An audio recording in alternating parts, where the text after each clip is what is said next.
Semco Painting and Decorating YouTube channel. This is gonna be quick tip how to load roller sleeve with the paint. So do it. Before you do anything, you need to wet the roller sleeve or roller peel, how they call it. So you need to wet it. Reason why, because of the wet sleeve, it's a lot easier to load than the dry sleeve. When you're loading the roller sleeve, this is how I do it. I roll it over the paint and do it again. Just repeat all sides.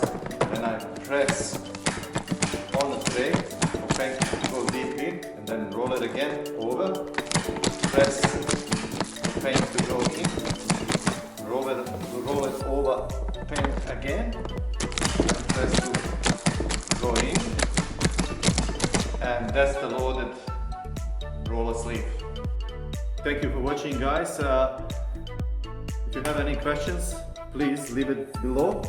I'm happy to answer any questions. As always, this is one of the tips that people should know when they want to do painting. Either you're doing that painting for yourself or you work for someone else. Normally all the painters, of course, they know this tip, but the people who don't know, I hope I help out. Thanks.